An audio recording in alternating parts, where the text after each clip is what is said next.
The rain drummed against the cracked window of my studio apartment, each drop a tiny hammer striking glass. My daughter's soft breathing mingled with the storm, her tiny chest rising and falling in her second-hand crib. 15 months old today. 15 months since I'd fled from him, from that life, from everything I thought I wanted.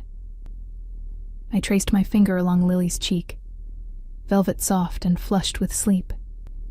She had his eyes, dark, intense, demanding attention even when closed. The same eyes that had captured me that night at Bellini's, the upscale Italian restaurant where I'd been working double shifts to cover my mother's medical bills. I shouldn't have called him, I whispered to the darkness, my voice barely audible above the rain. The phone still clutched in my trembling hand felt impossibly heavy. One call to upend everything I'd carefully constructed. One moment of desperation when the eviction notice appeared on my door this morning. One terrible mistake. The ceiling dripped in the corner, a steady plink-plink into the pot I'd positioned beneath it. My apartment was falling apart. Just like my resolve. Just like my promise to never let him know about her. I closed my eyes, memories washing over me like the storm outside. The white tablecloths at Bellini's. The scent of truffle oil and aged wine, the way conversations had hushed when he entered, though no one knew exactly why they fell silent. Just that they should. Alexander Vega. They never said his name above a whisper. The youngest son who'd taken control of his family's business interests after his father's convenient heart attack. Handsome enough to grace magazine covers. Dangerous enough that people crossed the street when his gleaming black Bentley approached. I hadn't known any of this when I'd spilled red wine on his immaculate white shirt. I'd only seen a handsome customer, felt the instant heat of embarrassment, smelled his cologne, sandalwood and something darker, as I frantically dabbed at the spreading stain. "I'm so sorry," I'd stammered, my hands shaking as I tried to blot the expensive fabric with a napkin. "I'll pay for the cleaning, I promise." His fingers had wrapped around my wrist, stilling my movements, not painfully tight, but firm. Commanding. His security detail, always at least 2 men, tensed at his table. "What's your name?" His voice was quiet, but it cut through the restaurant's ambient noise like a blade. "Eliza," I'd whispered. "Eliza Collins." Those dark eyes had assessed me, catalogued every detail of my face, my body, my being. I'd felt stripped bare under that gaze, vulnerable in a way that made my heart race. "Eliza." The way he said my name made it sound like something precious, something he'd just acquired. "You couldn't afford this shirt on a year's salary." I'd flinched, reality crashing back. Just another rich jerk. I'd turned to leave when he spoke again. "But I like the fire in your eyes when I insulted you. Have dinner with me tomorrow, and we'll call it even." Not a question. A statement. As if my acceptance was a foregone conclusion. I should have said no. I should have walked away. But my mother's hospital bills were piling up, and something in his expression, a fleeting glimpse of loneliness perhaps, had made me nod. One dinner became 2, became weekends at his penthouse, became me moving into his fortified mansion on the cliffs overlooking the city, became me falling in love with a man who collected people like objects, who showed affection through possession, protection, control. A cry from the crib snapped me back to the present. Lily was awake, her face scrunching up as she prepared to wail louder. I lifted her into my arms, inhaling her baby-sweet scent, feeling her tiny fingers grasp at my threadbare sweater. "Shh, sweetheart," I murmured against her dark curls. "Mommy's here." But for how long? Alexander would know where I was now. One phone call traced to this dingy apartment building on the wrong side of town. I'd managed to stay hidden for 15 months, working cash jobs, using a friend's address for mail, staying off social media. But one moment of weakness had undone it all. I hadn't told him about Lily on the call. I'd only asked for help with the rent just until I could find better work. But Paolo, his ever-present right-hand man who'd answered the phone, had heard Lily crying in the background, had asked questions I wasn't prepared to answer. "Sir," she said, "the baby's yours." I hadn't actually said those words, but Paolo had connected the dots. Alexander would come now. Alexander would take what he believed belonged to him. "We should leave," I told Lily as I changed her diaper on the mattress that served as both my bed and changing table. Pack up and disappear again. But where would we go? With less than $200 to my name and an eviction looming, our options were non-existent. The women's shelter was full. I'd already called. My few friends couldn't risk harboring me once Alexander started looking. My mother was in a care facility, the bills paid anonymously after I'd left him. Another golden chain binding me to him. The knock on my door came just after dawn, as the rain finally subsided. 3 sharp raps that made my blood freeze in my veins. Too soon. He couldn't be here already, but Alexander had resources, connections, the kind that could find anyone, anywhere, in hours rather than days. I clutched Lily to my chest, her small body warm against mine. For a wild moment I considered the fire escape, considered running. But the metal stairs had collapsed last winter, and no one had bothered to fix them. We were trapped. The knocking came again, more insistent this time. Eliza. His voice, low and controlled, slipped through the cheap wood like smoke. Open the door. I pressed my lips to Lily's forehead, breathing in her scent one last time before our lives changed forever. I love you, I whispered. No matter what happens, remember Mommy loves you more than anything. My legs felt leaden as I crossed the small room. My hand shook as I unlatched the 3 locks, flimsy protection that would have taken his men seconds to breach if he'd chosen force instead of this illusion of choice. I opened the door just a crack, chain still in place, though the gesture was pointless. He stood in the dingy hallway, somehow making the peeling wallpaper and flickering fluorescent lights recede into the background. Alexander Vega didn't belong in places like this, yet he dominated the space completely. He wore a black suit that probably cost more than a year's rent from my apartment, the fabric molding perfectly to his broad shoulders. His dark hair was shorter than I remembered, emphasizing the sharp angles of his face.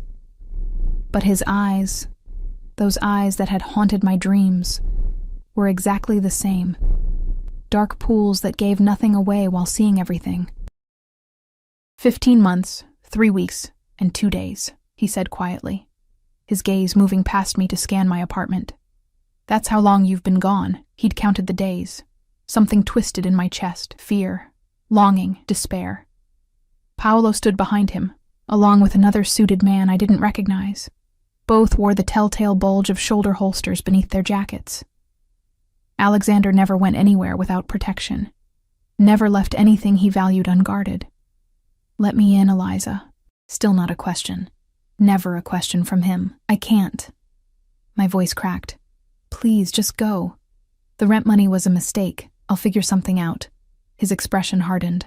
The rent is the least of your concerns right now. He glanced at the chain on the door, then back to me. Either you remove that, or Paolo will. Your choice. But only one option leaves your door intact. Lily squirmed in my arms, making a soft cooing sound. Alexander's focus instantly shifted, his entire body tensing as he caught sight of the small bundle against my chest. The air between us charged with dangerous electricity. Is that... He didn't finish the sentence, but his knuckles whitened as his hands clenched at his sides. With trembling fingers, I unhooked the chain and stepped back. 15 months of running ended with that small surrender. He entered like he owned the space, like he owned me, his presence immediately making my apartment seem smaller, shabbier, more desperate. His security remained in the hallway, Paolo pulling the door closed behind his boss. The click of the latch sounded like a prison door sealing shut. Alexander stood motionless, staring at Lily. His face, usually so controlled, displayed a ripple of emotions I couldn't fully track. Shock, rage, wonder, possession. How old? He finally asked, his voice deceptively soft. 15 months. No point in lying. His jaw tightened. You were pregnant when you left. I didn't know for sure until 2 weeks later. And you didn't think I deserved to be informed? The dangerous edge in his voice made me instinctively step back. You would have locked me in that gilded cage of yours forever. The words rushed out before I could stop them. You never would have let either of us go. A muscle jumped in his cheek. She's mine. Again, not a question. She's a person, not a possession, I said, summoning courage I didn't know I had. And yes, biologically she's yours. But you don't know her. You don't know what she needs, what she likes, what frightens her. Alexander moved closer, his gaze never leaving Lily. I fought the urge to back away further, to shield her from his intensity. Instead, I held my ground, though my heart hammered against my ribs. "What's her name?" he asked, something almost vulnerable flickering across his features. "Lily." I swallowed hard. Lily Rose Collins. His eyes snapped to mine, dark fire burning in their depths. "Vega," he corrected. "Her name is Lily Rose Vega." I opened my mouth to argue, but the look on his face stopped me. This was just the beginning of the battle, and I needed to choose my fights carefully. He reached out, one finger gently brushing against Lily's cheek. She turned toward the touch, curious, unaware of the danger this man represented. "To my freedom, to the life I'd tried to build for us, she has my eyes," he murmured, something like awe softening his voice. "Yes." His gaze swept around the apartment, cataloging the water-stained ceiling, the threadbare furniture, the stack of past-due notices on my rickety table. His expression darkened with each detail he absorbed. "This is where you've been raising my child?" The question was ice-cold, accusing. "In this?" He gestured sharply. "This squalor?" "We've been safe," I countered, chin lifting, "and loved. That's what matters." "Safe?" He barked a harsh laugh. "The front door to this building doesn't even lock. The windows are single pane, practically an invitation to break in. There's black mold in the corner over there. The neighborhood is overrun with normal people just trying to survive," I interrupted. "Not everyone can afford penthouses and private security, Alexander." His name on my lips after so long seemed to affect him. His eyes locked with mine, and for a breathless moment, the air between us crackled with everything unsaid, everything we'd once been to each other. Then Lily squirmed and reached toward him, curious about this new person. The spell broke. "Pack your things," he said, pulling out his phone. "Only what you absolutely need for tonight. The rest will be replaced." "What? No!" Panic surged through me. "We're not going anywhere with you." He looked up from his phone, his expression almost pitying. "Yes, you are. This isn't a discussion, Eliza. You're being evicted regardless. Your choices are to come with me now, with some dignity intact, or to be escorted out of here when the marshals arrive to change the locks." "You can't just walk in here and take over our lives," I protested, though we both knew he could. He had the money, the power, the connections to do exactly that. "I'm not taking over your life." His voice softened marginally. "I'm saving it. Both your lives." He glanced down at Lily again, something fierce and protective crossing his features. "She deserves better than this, and deep down, you know it." Tears burned behind my eyes, but I refused to let them fall. He was right. Lily deserved better than a moldy apartment, secondhand clothes, and a mother who worked 3 jobs and still couldn't make ends meet. But what would it cost us, cost me, to accept his help? "We'll stay at a hotel," I suggested desperately. "You can help with that. Visit Lily. We can work something out." Alexander's expression hardened. "My daughter will not live in a hotel. Neither will you. Not when I have more than enough room." He stepped closer, until I could smell that familiar cologne. "You ran from me once, Eliza, took what was mine without a word. That won't happen again." The threat hung in the air between us, all the more frightening for being unspoken. If I went with him now, voluntarily, I might retain some small measure of control. If I fought, I'd lose everything. "1 bag," he repeated, glancing at his watch. 5 minutes. Then we leave. As I gathered our meager belongings with shaking hands, I knew that walking out that door with Alexander Vega meant the end of one life and the beginning of another. A life where Lily would have everything she could ever need, except perhaps a mother who was truly free. The journey from my crumbling apartment to Alexander's mansion was like traveling between worlds. His black Bentley glided silently through the city, Paolo driving while another security man, Marcus, I learned, sat in the passenger seat.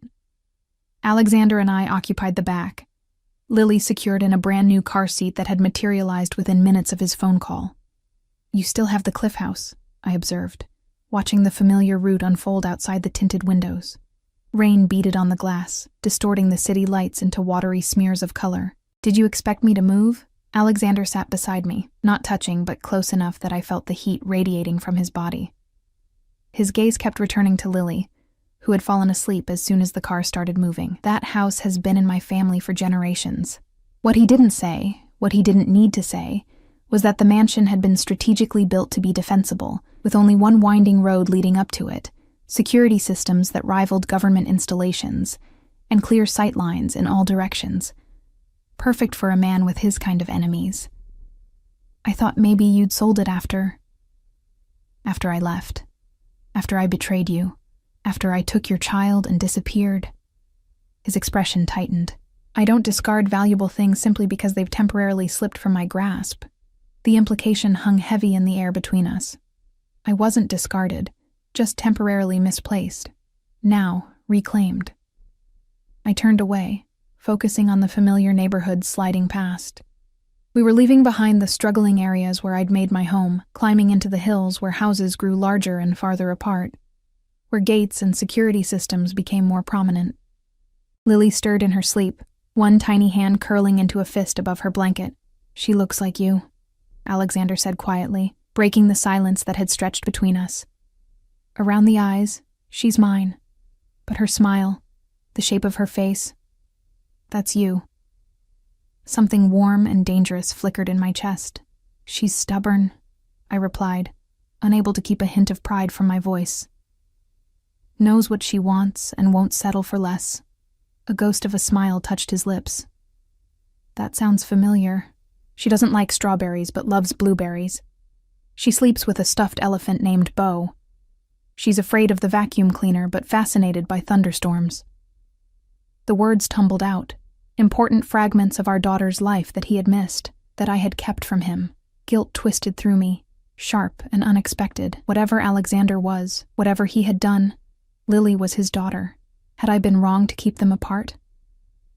"She started walking at 10 months, I continued softly. "Early," the doctor said. "She has 4 teeth and another coming in. My voice caught.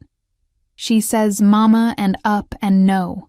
No is her favorite word." Alexander listened, absorbing each detail with the same intensity he brought to every aspect of his life. His hand rested on the seat between us, fingers tense as if he wanted to reach out but was holding himself back. "I've missed so much," he said finally, his voice hardening. "Time I can never get back. I'm sorry." The apology slipped out before I could stop it, surprising us both. His eyes locked with mine, searching. "Are you?" Before I could answer, the car began climbing the final stretch of road leading to his mansion. Massive wrought iron gates swung open as we approached, cameras tracking our movement. The grounds were as immaculate as I remembered. Manicured lawns, strategic landscaping that eliminated potential hiding spots, subtle security features disguised as decorative elements. The house itself loomed at the end of the curved driveway, a modern fortress of stone, glass, and steel perched at the edge of the cliff. Lights blazed from the windows, turning the raindrops into sparkling diamonds as they fell. My stomach knotted at the sight. I had both loved and hated this place. Loved the beauty, the security, the luxury. Hated the isolation, the constant surveillance, the feeling of being a bird in a gilded cage. Paolo pulled to a stop under the covered portico. Before he could exit to open our doors, Alexander was already stepping out, moving around to my side. He opened my door himself, something he rarely did. He usually left such tasks to his security detail. The message wasn't subtle. Tonight was different. Tonight was personal. "Welcome home," he said as he helped me from the car, his hand warm against mine. I pulled away as soon as I was standing. "This isn't home." His jaw tightened, but he didn't argue. Instead, he reached past me to carefully unbuckle Lily from her car seat. His movements were tentative, unpracticed, so unlike his usual confidence. "May I?" he asked, hands hovering near our sleeping daughter. The question, an actual request rather than a command, startled me. I nodded, watching as he gently lifted Lily into his arms. She stirred but didn't wake, settling against his chest as if she somehow recognized the safety of her father's embrace. The sight made my throat tighten. Alexander stood perfectly still, studying the tiny person in his arms with undisguised wonder. In that unguarded moment, I caught a glimpse of the man I had fallen in love with, not the calculating businessman or the feared underworld figure, but the man who could be tender, who understood the value of beautiful, fragile things. "She's perfect," he whispered, more to himself than to me. The massive front door opened before we reached it. Mrs. Hendricks, Alexander's housekeeper, stood in the entryway, her usual stern expression softened by curiosity, as she took in the scene, her employer carrying a sleeping child, me trailing behind with our single bag of belongings. "Mr. Vega?" she greeted him, then turned to me with barely concealed surprise. "Miss Collins, it's been some time." "Mrs. Hendricks," I replied, uncomfortable under her scrutiny.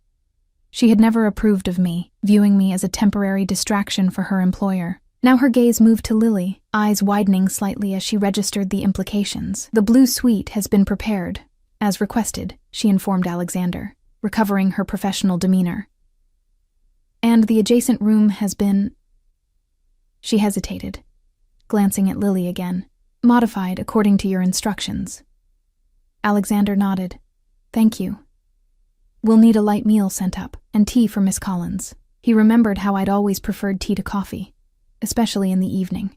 The realization unsettled me. How many other details about me had he preserved, catalogued, kept close during our separation? Mrs. Hendricks disappeared down a hallway, and Alexander led the way upstairs. I followed, overwhelmed by the familiar scents and sounds of the mansion, the subtle fragrance of beeswax polish, the faint classical music playing from hidden speakers, the soft hum of the climate control system maintaining perfect temperature despite the storm outside.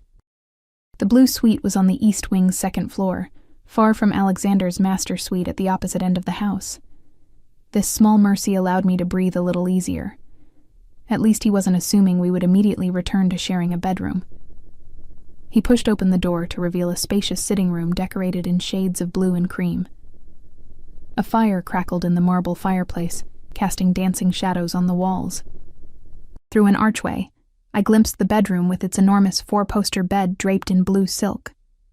But what stopped me in my tracks was the adjoining room. The door stood open, revealing what had once been a small library, now transformed into a nursery. A handcrafted wooden crib dominated the center of the room, surrounded by stuffed animals, a rocking chair, and shelves filled with children's books. A mural of a fairy tale forest covered one wall, delicate and whimsical. "How did you—" I couldn't finish the question. He'd had mere hours since learning about Lily, yet the room looked as if it had been planned for weeks. "Money motivates quick work," Alexander replied simply, carrying Lily to the crib. He laid her down with surprising gentleness, tucking the blanket around her tiny form. "This is temporary. I'll have proper rooms designed for both of you." I approached the crib, noting the quality of everything in the nursery.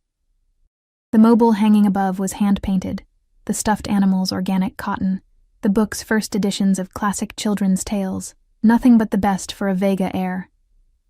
"She's not used to sleeping alone," I said, guilt twisting through me again. "At the apartment, she was always with me." Alexander's expression darkened momentarily. "She'll have her own space here. It's better that way." "Better for whom?" I challenged, keeping my voice low to avoid waking Lily. He straightened, his full height towering over me. "For all of us. She needs to develop independence. You need privacy, and I—" He stopped abruptly. "You need control." I finished for him. His eyes flashed. "I need to know my family is safe. That's not negotiable, Eliza." Family. The word hung between us, loaded with implications. Before I could respond, a discreet knock at the door announced Mrs. Hendricks with our meal. She wheeled in a cart laden with covered dishes, a teapot sending fragrant steam into the air. "Will there be anything else, Mr. Vega?" she asked, shooting another curious glance toward the nursery. "That's all for now. Thank you, Mrs. Hendricks." The dismissal was polite, but firm. After she left, Alexander gestured toward the small dining table by the window. "You should eat. You've lost weight." I hadn't realized he'd been cataloging the changes in my body, and the observation made me self-conscious. I was thinner than when I'd left, the combination of pregnancy, stress, and financial hardship leaving me more angular, my curves less pronounced. "Not hungry," I replied, though the aroma from the covered dishes made my stomach growl traitorously. He sighed. An unusual display of frustration. "You need to maintain your strength, for Lily's sake, if not your own." The manipulation was transparent but effective. I sank into one of the chairs, allowing him to remove the silver cover from my plate. Grilled salmon, asparagus, roasted potatoes, my favorite meal from before, another memory he'd preserved. Alexander poured tea into a delicate china cup, adding a splash of milk and half a teaspoon of honey, exactly how I preferred it. He placed the cup beside my plate, then took the seat opposite mine. "Aren't you eating?" I asked, picking up my fork. "I had dinner earlier." He watched as I took a bite, satisfaction crossing his features when I continued eating. "We need to discuss arrangements." I tensed. "Arrangements? For you and Lily? Your living situation, financial support, security measures, legal status." "Legal status?" I echoed, alarm rising. "Lily needs to be officially registered as my daughter, my heir. That means a DNA test for legal purposes, though it's merely a formality. I know she's mine." His certainty should have been offensive, but the resemblance between them was undeniable. "And me? What's my legal status in this scenario?" I couldn't keep the bitterness from my voice. Alexander's expression softened fractionally. "That depends on you, Eliza. On what I'm willing to agree to, you mean? On what you want." He leaned forward, his intense gaze locking with mine. "What do you want? Security for Lily? A career? Education? Tell me, and it's yours." "Everything but freedom," I thought, but didn't say. "I want to maintain custody of my daughter." "Our daughter," he corrected automatically, and that was never in question. "I'm not trying to take her from you, Eliza. I'm trying to provide for you both, as long as we stay here, under your roof, under your control." He didn't deny it. "I've spent 15 months not knowing where you were, if you were safe, if you were even alive. In all that time, my child was growing, learning, developing without me." His voice remained even, but his eyes betrayed the depth of his anger, his hurt. "So, yes, I want you here, where I can protect you, where I can be a father to Lily, where I can ensure neither of you ever lacks for anything again." The conviction in his voice stirred something in me. Not just fear, but a complicated tangle of emotions I wasn't ready to examine. In another life, with another man, his determination to provide and protect might have been romantic. With Alexander, it was a beautiful, dangerous trap. "I had reasons for leaving," I said quietly. "Then explain them to me." The command was soft, almost a plea. "Help me understand why you ran from everything I offered you." I set down my fork, appetite vanishing. "You didn't offer, Alexander. You imposed. There's a difference." "I gave you everything," he countered, frustration edging into his tone. "A home, security, luxury, He stopped, jaw tightening. "Your what?" I pressed, something reckless pushing me forward. His eyes met mine, dark and fathomless. "Everything," he repeated simply. But not himself. Not really. Alexander had given me possessions, protection, a position as his chosen companion. But he'd kept his innermost self locked away, sharing glimpses only in rare, unguarded moments. Like now, as he watched me across the table, vulnerability briefly visible beneath his controlled exterior.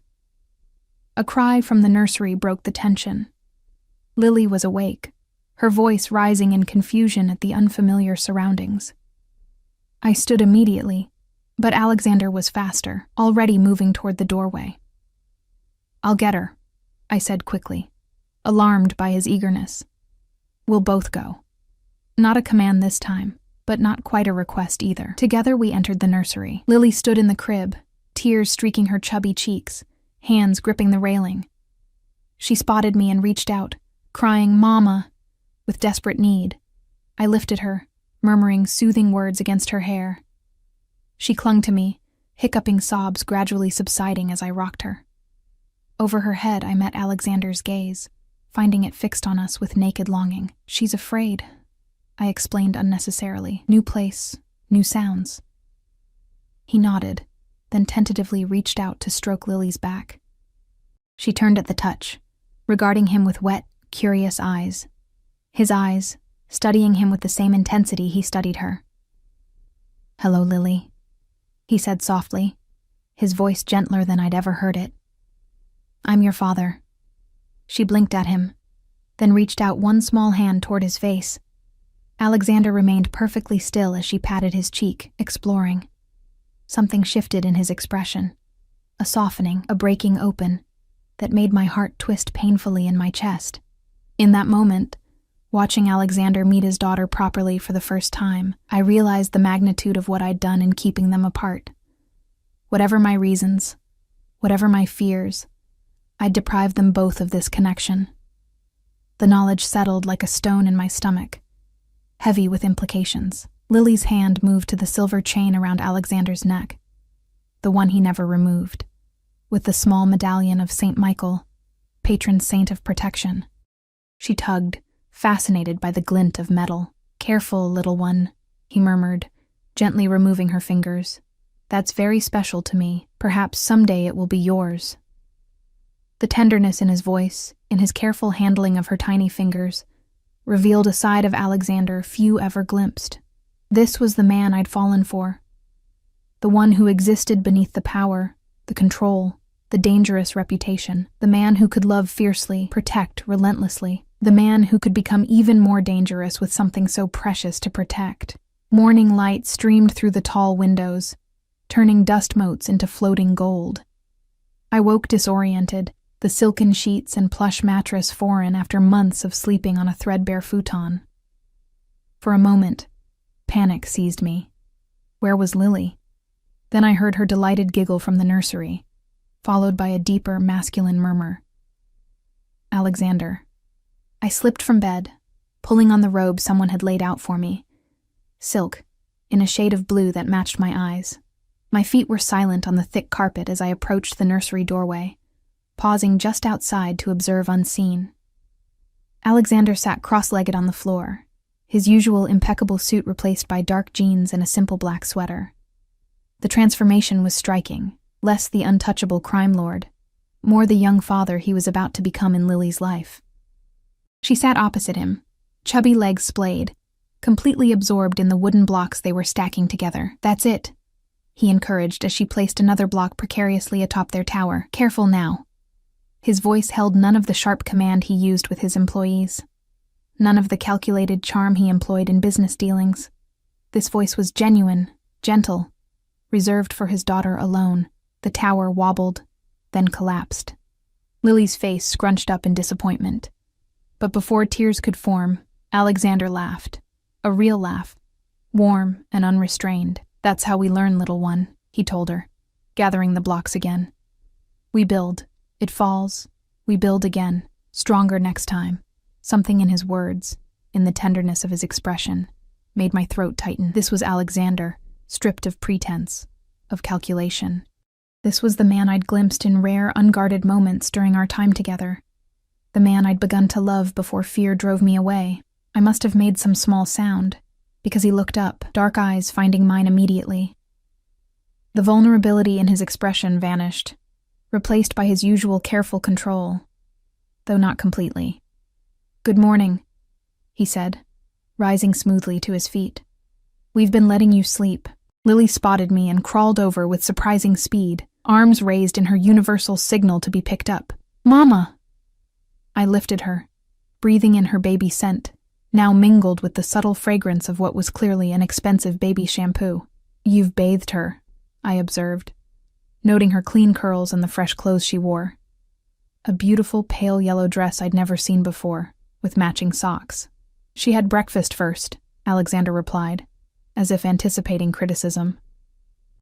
"Blueberry pancakes. Mrs. Hendricks made them specially when I mentioned her preference." The thought of Alexander discussing our daughter's favorite foods with his housekeeper was oddly domestic, discordant with everything I knew about him.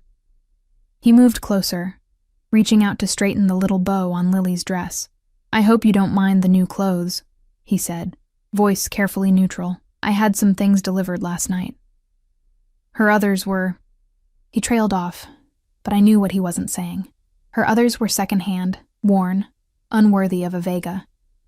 They were clean and comfortable, I said, unable to keep defensiveness from my tone.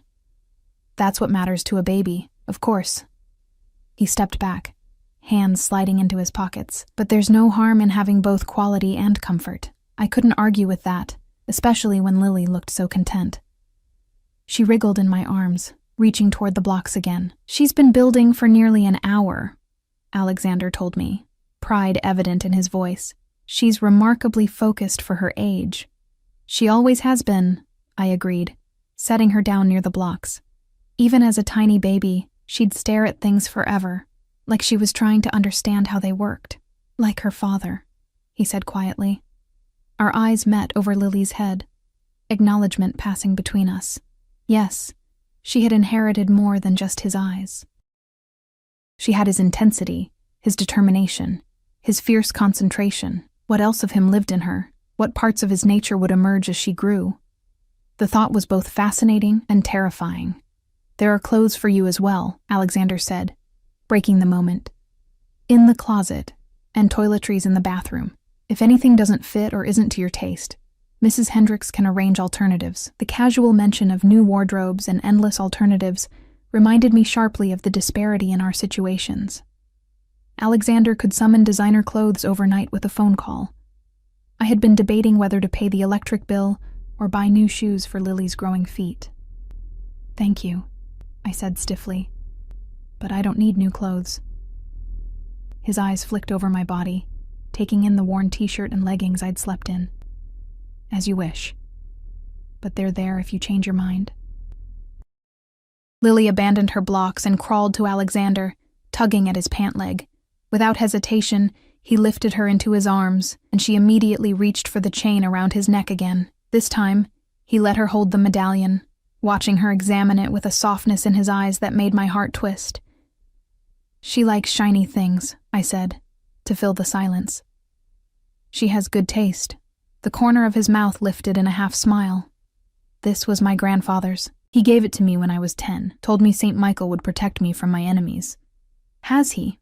I asked, before I could stop myself. Alexander's eyes met mine, suddenly intense. So far, but I've learned not to rely solely on saints for protection. The implied threat in his words, not directed at me, but at anyone who might threaten what was his, sent a shiver down my spine.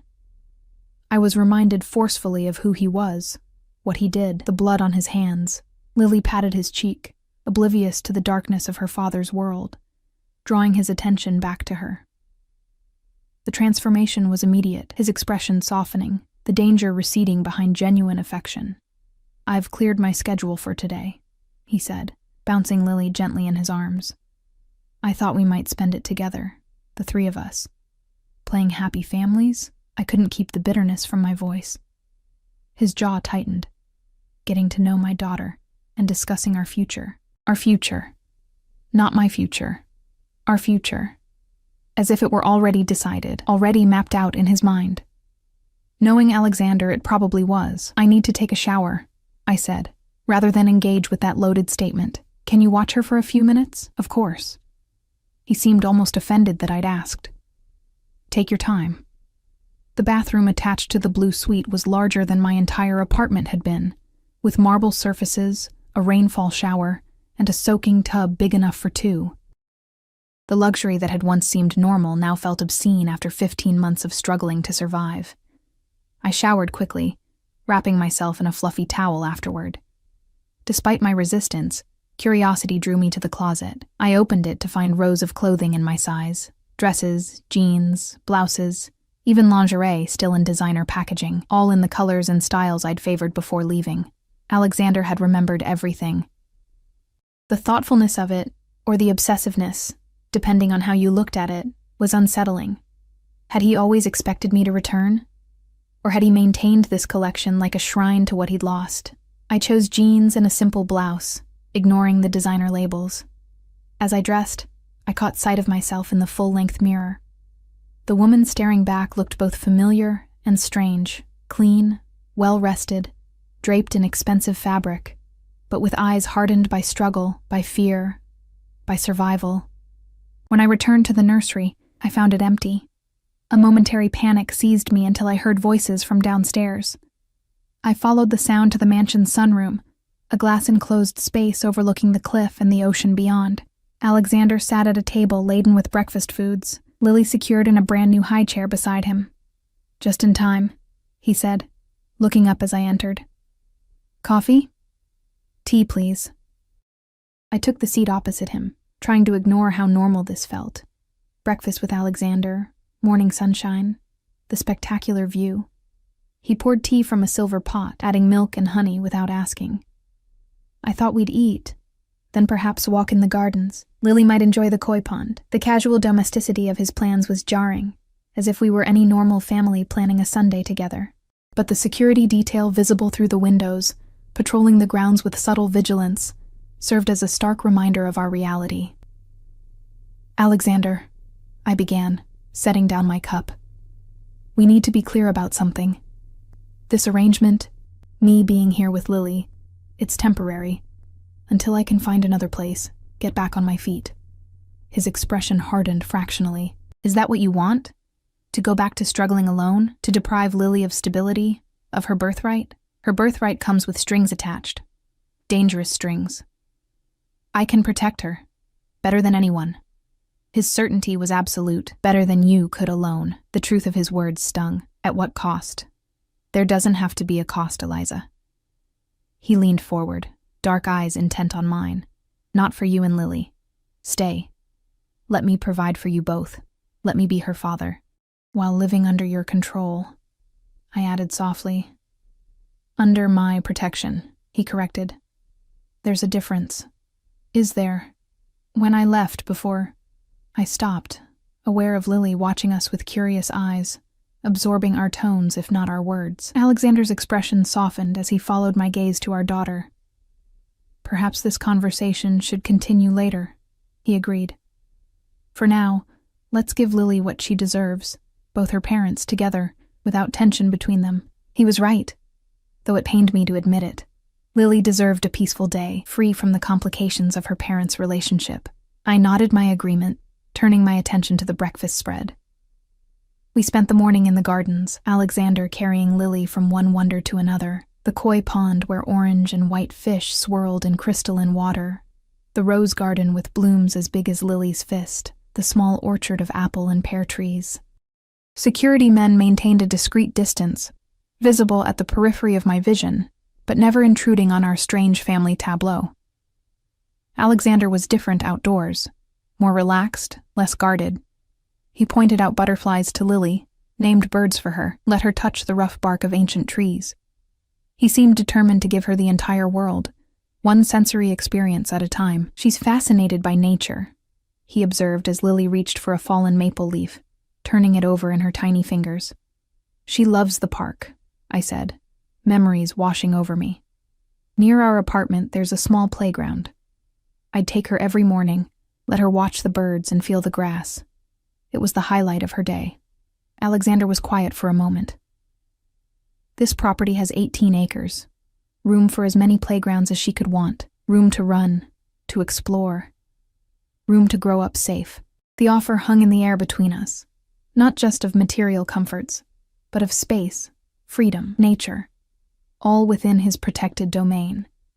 A beautiful cage with the door left tantalizingly ajar. "She'd miss her friends," I said, though it was a weak argument. At 15 months, Lily had no real friends, just other children she occasionally encountered at the park. "She'll make new ones, better ones." His gaze was steady, unapologetic. "Children of families I trust, who understand discretion." "Children of your business associates, you mean?" I couldn't keep the edge from my voice. "Children of people who won't be a threat to her." His tone hardened. "You understand so little of my world, Eliza, yet you judge it harshly. Everything I do, every decision I make, every line I cross, is for protection, for security, for power," I countered. "Power is security." He shifted Lily in his arms as she grew restless. "Without it, we're vulnerable. I learned that lesson early. I won't let Lily learn it the same way." Before I could respond, Lily reached up to pat his face, perhaps sensing the tension in his voice. The gesture instantly softened his expression, the darkness receding as he smiled down at her. "Pa," she said clearly, stunning us both. "Pa." The word hung in the air between us, small but monumental. Lily repeated it, patting Alexander's face with greater insistence. "Pa!"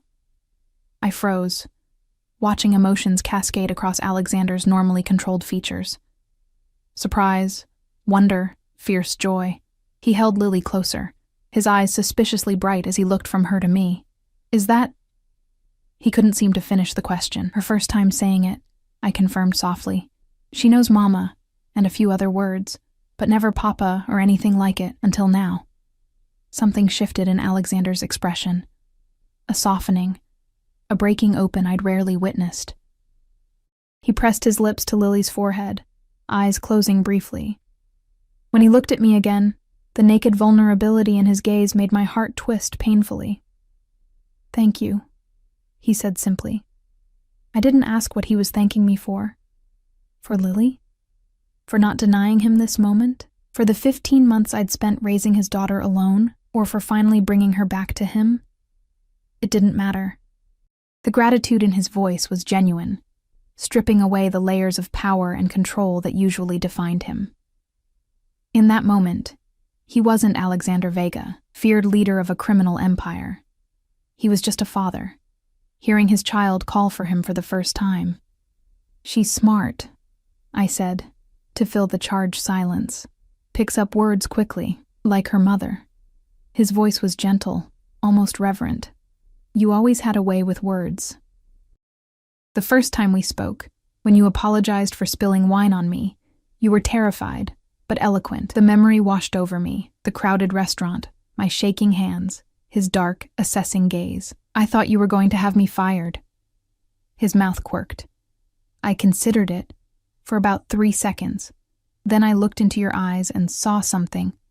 He paused, searching for the right word. "Something defiant. Scared, yes, but unwilling to be cowed." It intrigued me. Lily squirmed in his arms, reaching toward a butterfly fluttering past.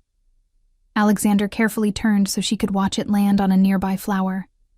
The tenderness in his movements, the patience in his expression, these were sides of him I'd glimpsed only rarely before I left, sides that Lily drew out effortlessly. "We should head back to the house," he said after a moment. "It's getting warm, and Lily should have her nap soon." I nodded, falling into step beside him as we made our way back through the gardens. Security personnel materialized ahead of us, clearing our path, checking doorways before we passed through them. The constant vigilance that had once seemed paranoid to me now felt necessary with Lily in our care. Mrs. Hendricks met us in the kitchen, where a light lunch had been prepared. "Mr. Castillo called twice while you were out," she informed Alexander. "He insisted it was urgent." A shadow crossed Alexander's face. "Thank you, Mrs. Hendricks. I'll call him after lunch." I recognized the name, Emilio Castillo, one of Alexander's most important business partners. The legitimate side of their partnership involved shipping and import/export. The other side, well, I'd made a point of knowing as little as possible about that. "Business problems?" I asked carefully as we settled at the kitchen table, Lily secured in her high chair with a small plate of cut fruits and cheese. Alexander's expression closed off. "Nothing for you to worry about." The familiar dismissal stung, reminding me of the early days of our relationship when he'd kept me entirely separate from his work. Later, as I'd become more integrated into his life, I'd learned just enough to understand the danger, enough to fear for our future together. If it affects Lily's safety, then it is my concern, I countered, keeping my voice low. Something like respect flickered in his eyes. "It doesn't. Not directly. And I won't allow it to." We ate in silence for a while, watching Lily methodically demolish her blueberries. She was focused entirely on her task. Tiny fingers stained purple, oblivious to the tension between her parents. "Emilio's son is getting married next month," Alexander said suddenly. "A large celebration, very public. He's requested our presence." The hour caught me off guard. You want me to attend a Mafia wedding with you? His expression hardened at my bluntness. I want you to accompany me to an important social event, one where my closest associates will be present, where they will meet my daughter for the first time. The implications were clear. This would be Lily's introduction to Alexander's world, her official recognition as his heir. My stomach tightened at the thought. That's a significant step, I said carefully. It's necessary. His tone brooked no argument. The longer we delay her introduction, the more questions will arise. Questions lead to curiosity. Curiosity leads to investigation. I won't have unknown entities taking an interest in my daughter. Put that way, it made a chilling kind of sense. In Alexander's world, anonymity wasn't an option for those closest to him. Better to be known, protected, placed firmly under his shield than to exist in dangerous obscurity. And if I refuse? I asked, though I suspected I knew the answer. His eyes met mine, steady and unflinching. I would attend alone with Lily. I'd prefer we present a united front, but it's not essential. The casual assertion that he would take our daughter without me sent ice through my veins. You can't just... I can, Eliza. His voice was soft, but implacable. I hope I won't have to, but legally, without established custody arrangements, I have as much right to take her places as you do. Fear and anger surged through me in equal measure. Is that a threat? It's reality. He reached across the table, his hand covering mine. I don't want to fight you on this. I want us to work together, for Lily's sake. His touch was warm, familiar in ways that made my heart beat faster despite my anger. I pulled my hand away. You say that, but you're already making decisions without me. Already using Lily to ensure my compliance. Something like hurt flashed across his features before his expression closed again. That's not my intention, isn't it? I challenged. You've given me beautiful rooms, new clothes, access to luxury again, but the moment I disagree with your plans for our daughter, you remind me that you could take her if you wanted to. I would never take her from you, he said, his voice dropping lower. Never permanently. You're her mother. She needs you. The qualification, never permanently, hung in the air between us, a reminder that temporary separation remained a possible consequence of defiance. Before I could respond, Lily yawned widely, her eyelids growing heavy as the excitement of the morning and a full belly caught up with her. Alexander noticed immediately. She needs her nap, he said, rising to lift her from the high chair. I'll take her up. I can do it, I protested. Let me. Not a command this time, but something close to a plea. I've missed 15 months of putting her to bed, of watching her sleep, of being there when she wakes. Let me have this, Eliza. Put that way, I couldn't refuse. I nodded, watching as he tenderly cleaned Lily's sticky hands and face before lifting her into his arms. She went willingly, already half asleep, her small head resting trustingly against his shoulder. I'll be back once she's settled, he promised. We can continue our discussion then. As he left with our daughter, I remained at the table, tangled emotions coursing through me. Part of me, the part that remembered loving him, that recognized the father he was trying to be, wanted to yield, to accept the security he offered, to give Lily the stability of two parents who worked together. But another part, the part that remembered the fear, the control, the danger, resisted fiercely. Alexander's world was violent, unpredictable despite his efforts to control it. Enemies lurked everywhere, vendettas simmered beneath polite business dealings. Was that the legacy I wanted for Lily? I wandered to the massive windows overlooking the cliff, watching waves crash against rocks far below. The isolation of this place, once suffocating, now seemed like a shield, protecting Lily from the harsh realities of both poverty and danger. Here, she would want for nothing. Here, she would be guarded day and night by men willing to die for her because she was Alexander's. The sound of footsteps pulled me from my thoughts. Alexander had returned, his expression somber as he approached. She's asleep, he said. I left the monitor on. Mrs. Hendricks will alert us when she wakes. I nodded, turning back to the window. This view always made me feel small, insignificant against the vastness of the ocean. He came to stand beside me, close enough that I could feel the heat of his body, smell the familiar scent of his cologne. Is that why you would spend hours out here? I always wondered. Partly, I admitted. It was also the one place I felt I could breathe. No security cameras, no guards hovering nearby, just sky and sea and silence. He was quiet for a long moment. I never meant to make you feel trapped, Eliza. I know. And I did know.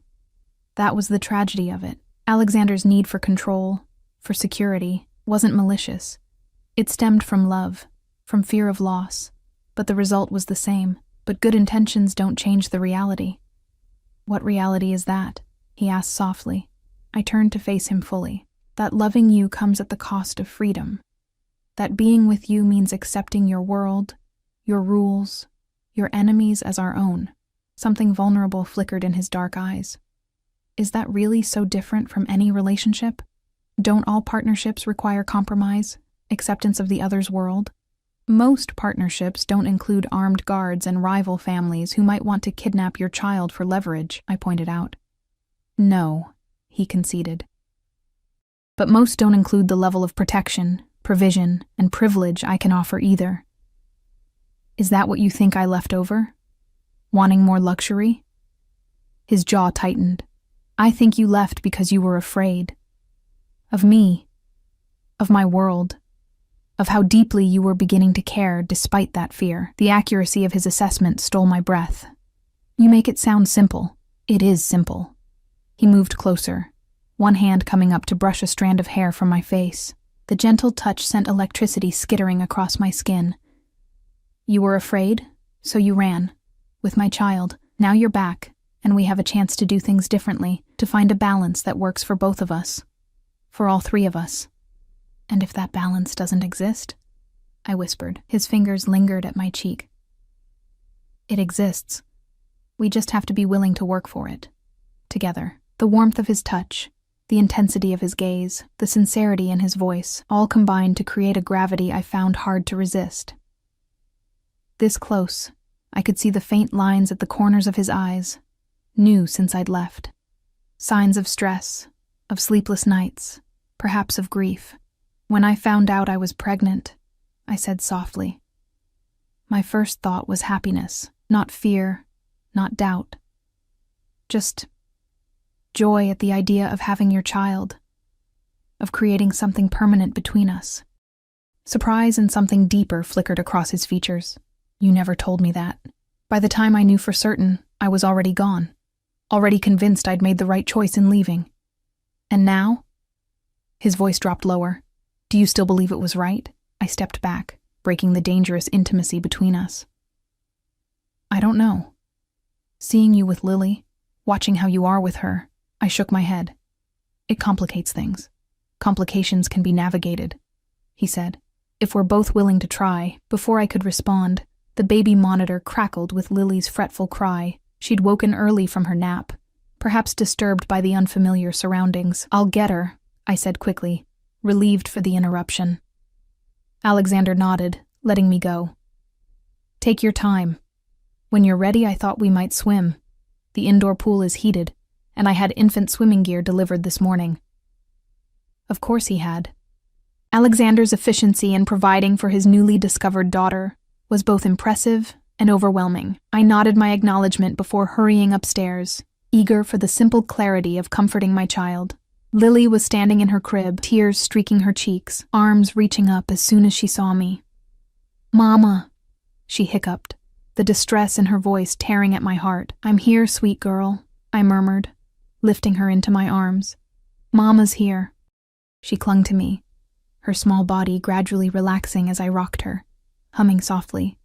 Over her head, my gaze fell on the nursery with its beautiful furnishings, its careful attention to detail, its subtle security measures, a fingerprint scanner disguised in the doorframe, reinforced windows with bulletproof glass, a panic button incorporated into the light switch. Alexander had created this space in hours, a perfect blend of childhood wonder and fortress-like protection. It represented everything he offered: safety, beauty, luxury, and everything that came with those gifts: vigilance, isolation, the ever-present awareness of potential threats. As Lily calmed in my arms, I faced the truth I'd been avoiding since Alexander found us. This wasn't just about what I wanted anymore. It wasn't even just about what was best for Lily. Though that remained paramount, it was about finding a way forward that acknowledged the reality of who we were, all three of us. A reality where Alexander was not just the dangerous man I'd fled from, but also the devoted father Lily deserved to know. Where I was not just the frightened woman who had run, but also the mother who would do anything to protect her child, including, perhaps, learning to trust the one man who threatened my independence, even as he promised to safeguard our future. The week settled into a strange rhythm. Alexander balanced his business obligations with time spent with Lily, visibly torn between the empire that demanded his attention and the daughter he was desperate to know. I watched their bond strengthen daily, Lily's initial wariness giving way to delight whenever he appeared, her tiny hands reaching for him, her face lighting up at the sound of his voice. "Pa," she called for him now with the same enthusiasm she called for me. The words seemed to transform Alexander each time he heard it, softening the hard edges of the man I'd feared enough to flee. On the 7th morning, I found them in the sunroom, Alexander pointing out boats on the distant horizon, while Lily sat in his lap, completely enthralled by his deep voice and the attention he lavished on her. "There's a yacht," he was saying, finger tracing its path across the glass. "Someday I'll take you sailing. Would you like that, little one?" Lily babbled in response, patting the window. He laughed, a genuine sound I'd heard more in the past week than in all our previous time together. The sight of them, framed by morning light, father and daughter forming a bond I'd never expected to witness, made my heart twist painfully in my chest. "You're staring," Alexander said without turning, his acute awareness of his surroundings ever present despite his focus on Lily. "Just thinking," I replied, moving into the room to join them. His eyes met mine as I sat opposite them, dark and searching. About how different you are with her." I gestured toward Lily, who was now attempting to stand on his lap, his large hands supporting her gently. "I've never seen this side of you before." Something vulnerable flickered across his features. "It's not a side I've had much occasion to show." "It suits you," I admitted softly, being a father. The compliment seemed to catch him off guard. For a moment, the careful mask he maintained even around me slipped completely, revealing naked emotion, gratitude, hope, something deeper I wasn't ready to name. "Thank you," he said simply. "That means more than you know." Lily chose that moment to lunge toward me, nearly toppling from his grasp. Alexander caught her expertly, passing her into my waiting arms with a rueful smile. "She still prefers you," he observed without bitterness. "I'm familiar," I corrected, settling Lily against my hip. "That's all. She's getting more comfortable with you every day." He nodded, his expression thoughtful. "I have to leave for a few hours today. A meeting I can't avoid or postpone." The sudden shift in topic caught me off guard. "Business?" "Yes." His tone made it clear he wouldn't elaborate. "Paolo and Marcus will remain here with additional security posted at all entrances. Mrs. Hendricks will be available if you need anything." The idea of being left in his home, surrounded by his men, should have triggered the old claustrophobia. Instead, I felt an unexpected surge of relief, a reprieve from the intensity of his presence, from the constant awareness of him that had never quite faded, even after 15 months apart. "We'll be fine," I assured him. "Lily and I can explore the house a bit more. She enjoys new places." Alexander hesitated, then reached into his pocket and withdrew a small velvet box. "Before I go, there's something I want you to have." Wariness crept through me as he placed the box on the table between us. "Alexander, it's not what you think," he said, correctly reading my expression. "Open it." With Lily balanced on my hip, I reached for the box, flipping it open with one hand. Inside lay a delicate silver bracelet with a single charm, a small, intricately detailed elephant. "Bo," I whispered, recognizing the resemblance to Lily's favorite stuffed animal. "For protection," Alexander explained quietly. "The elephant is equipped with a GPS tracker, virtually undetectable. If anything were to happen, if anyone ever tried to take her, We would find her immediately. I should have been angry at the presumption, the technological leash disguised as a gift. Instead, I found myself strangely touched by the thought behind it. In Alexander's world, this was love. Practical, protective, anticipating threats before they materialized. "It's also just a beautiful bracelet," he added, misreading my silence. "Something special from her father. If the tracker bothers you—" "It doesn't," I interrupted, surprising us both. "Not for Lily. Not when it could keep her safe." Relief crossed his features. He stood, moving around the table to take the bracelet from the box. "May I?" I nodded, holding Lily steady as Alexander carefully fastened the delicate chain around her tiny wrist. She immediately became fascinated with the elephant charm, trying to put it in her mouth. "Thank you," I said, looking up to find his face closer than I'd expected, his eyes intent on mine. "I would do anything to protect her," he said, his voice low and fierce, "to protect both of you." The intensity in his gaze made my heart race. For a breathless moment, we were suspended in time, his hand still touching Lily's, his face inches from mine, the morning sun casting gold across his features. I could smell his cologne, feel the heat radiating from his body, see the subtle flecks of amber in his dark eyes. The moment broke, when Lily squirmed between us, demanding attention. Alexander straightened, composure returning like a physical shield. "I'll be back by dinner," he said, brushing a gentle kiss against Lily's forehead before heading toward the door. At the threshold, he paused, glancing back at us. "Be safe." The words were a command, a plea, and a promise all at once. After he left, the house felt simultaneously emptier and more spacious. Lily and I spent the morning in the gardens, watched from a discreet distance by Paolo, whose vigilance never wavered despite Alexander's absence. After lunch and Lily's nap, restlessness drove me to explore the parts of the mansion I'd avoided during my previous stay. The library was exactly as I remembered. 2 stories of floor-to-ceiling bookshelves, a massive fireplace, leather chairs designed for long hours of reading. What I hadn't known, what I discovered now, was the children's corner Alexander had added in our absence. Plush cushions, shelves of picture books, even a small table with crayons and paper, all waiting for a child who hadn't existed in this house until a week ago. "How long has this been here?" I asked Mrs. Hendricks when she found us exploring. She hesitated, loyalty to Alexander warring with truth. "It was added 6 months after you left, miss. Mr. Vega had it designed, though he never said why. 6 months after I disappeared with his unborn child. Had he somehow known? Or had this been an act of hope, of faith, that someday he would have a family to fill this space?" The thought followed me through the afternoon and into the evening as Lily and I settled in the blue suite, waiting for Alexander's return. Dinner came and went with no sign of him. As I put Lily to bed, worry began to gnaw at me, not just for him, but for what his absence might mean. Business, in Alexander's world, often involved danger. It was past midnight when I heard the front door open, followed by low voices in the foyer. Relief washed through me, surprising in its intensity. I moved to the bedroom doorway, listening as footsteps ascended the stairs, heavier than usual, slightly uneven. When Alexander appeared in the hallway outside our suite, I gasped softly. His pristine suit was rumpled, his hair disheveled. A darkening bruise marred his left cheekbone, and he held himself stiffly, as if favoring his right side. "What happened?" I asked, stepping into the hallway to meet him.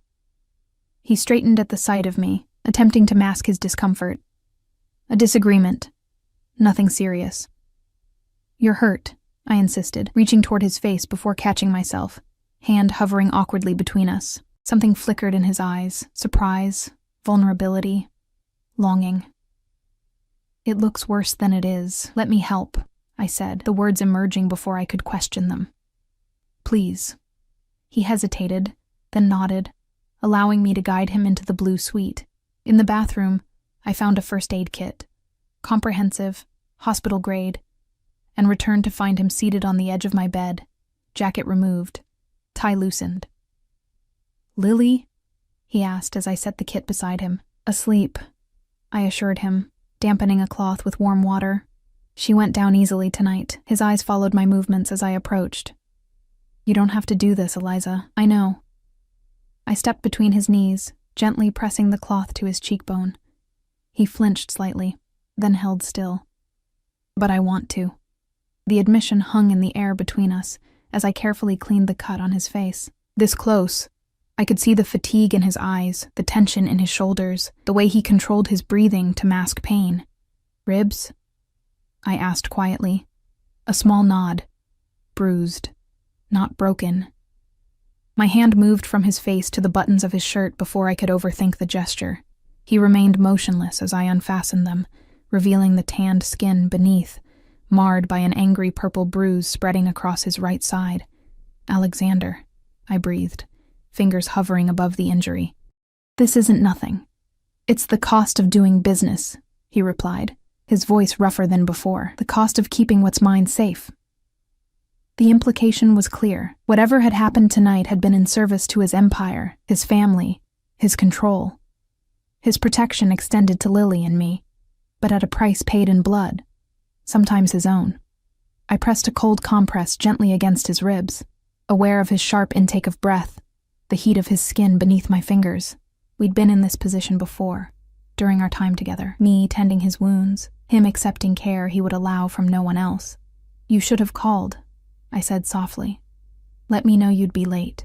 His eyes sought mine, surprise evident. Would you have worried? Yes, I admitted, the truth easier in the quiet intimacy of the moment. I did worry. Something shifted in his expression. A softening. A hope he couldn't quite suppress. His hand came up to cover mine where it rested against his side, warm and steady despite his injuries. I missed this, he said, voice barely above a whisper. Missed you. The confession hung between us, honest in a way Alexander rarely allowed himself to be. I should have stepped away, maintained the boundaries I'd been so careful to establish since our reunion. Instead, I found myself swaying closer, drawn by the vulnerability in his eyes, the familiar scent of his skin, the heat of his touch. Alexander, I breathed, uncertain if his name was a warning or an invitation. His free hand rose to cut my cheek, thumb brushing gently across my lower lip. Tell me to stop, he murmured. And I will. In the silence that followed, with Lily sleeping peacefully in the next room, and Alexander's dark eyes searching mine for permission, for forgiveness, for something more, I made a choice. Not just about this moment, but about our future, about the possibility that fear and love could coexist, that protection didn't have to mean captivity, that we might find a balance between his world and mine. I closed the distance between